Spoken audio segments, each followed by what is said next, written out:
Hello everyone, this is pulse Ayurveda. So आज के lecture में हम लोग पित्त दोष जो कि क्रिया शरीर के पेपर फर्स्ट के आयुर्वेद पार्ट का टॉपिक है, उसे आज हम लोग पढ़ने जाने वाले।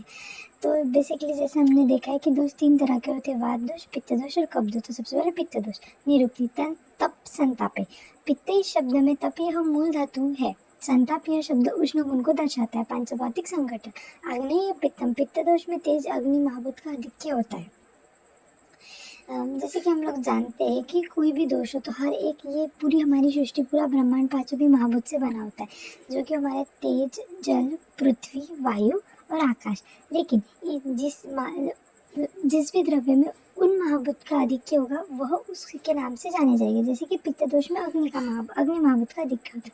इसके बाद उसके गुण की बात करेंगे। पित्तम सस्नेह तिक्तोष्णम लघु विस्तरम सरम लव।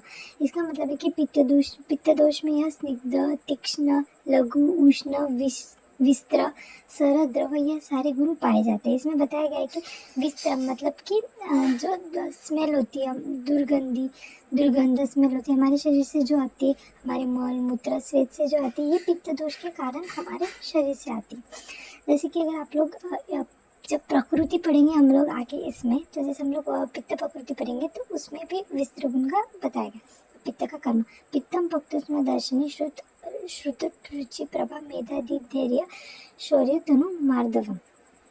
पित्त का कर्म जो होता है वो पाचन का कर्म होता है, दर्शन का कर्म होता है। उष्ण, पाचन मतलब कि डाइजेशन का काम, दर्शन मतलब कि देखने का काम, उष्ण मतलब कि दैट इज गर्मी, digestive power we could say. क्षुधा मतलब कि भूख लगना, तृष्णा मतलब कि प्यास लगना। ठीक है, ये सारा जो कि पित्त के कार्य है। उसके बाद में उसके बाद में रुचि मतलब कि पसंद, खाने को भूख प्यास ये सारा लगने की पसंद। उसके बाद में मेधादि ग्रहण शक्ति, साधक पित्त ग्रहण शक्ति मतलब मेधा दी प्रभा शौर्य, ये सारे this three terms are related with our brain. बुद्धि फिर देखो, प्रभा मतलब शरीर में क्रांति प्रोवाइड करती है, शौर्य धीरे मानसिक शक्ति को बढ़ाता है। All this related with our memory, brain power and ये सारी चीज़ इसमें आ जाती है।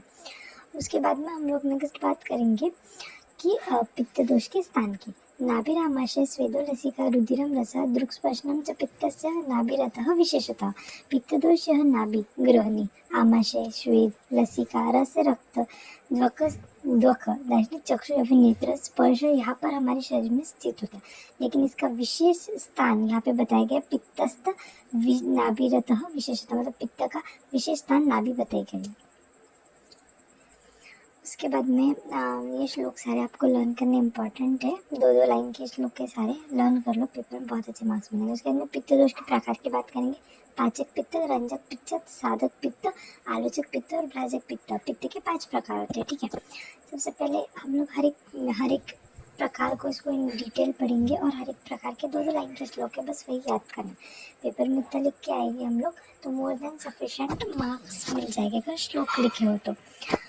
और जो भी उनका डिस्क्रिप्शन होता है, उनके स्थान और कार्य, ये सारे श्लोक में होते हैं। तो बेटे श्लोक लर्न करना बहुत इंपॉर्टेंट है। पाचक पित्त। पित्तम पचनात्मकम तत्र पक्वामाशय मध्यगतम पचत्यम विभजते सारकिट्टे पृथक्तता। अब यहाँ पे देखो, पाचक पित्त या पक्वामाशय मध्यस्थ मतलब ग्रहणी में स्थित है। पक्वाशय और आमाशय के बीच में ग्रहणी होती है, वहाँ पे प्रेजेंट होता है। पाचक पित्त का जो कार्य होता है, ये अन्न का पचन करता है, सारकिट्ट विभाजक करता है। पाचक पित्त पांचभौतिक होते हुए भी इसमें उष्ण, स्निग्ध, तीक्ष्ण, सर गुण ये सब प्रदान होता है। रंजक पित्त। आमाशयाशय पित्तम रंजकम रस रंजनात्म। सुश्रुत के द्वारा यकृत रंजक पित्त का स्थान बताया गया और वाग्भट के द्वारा आमाशय बताया गया। ये इंपॉर्टेंट पॉइंट है, एमसीक्यू के लिए इंपॉर्टेंट है। सुश्रुत और वाग्भट याद रख सकते हो।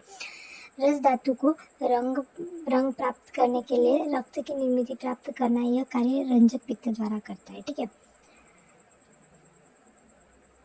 उसके बाद में साधक पित्त। साधकम रुजगतम पित्तम बुद्धि मेधाभिमान धैर्य प्रभातीर्थ साधनात्।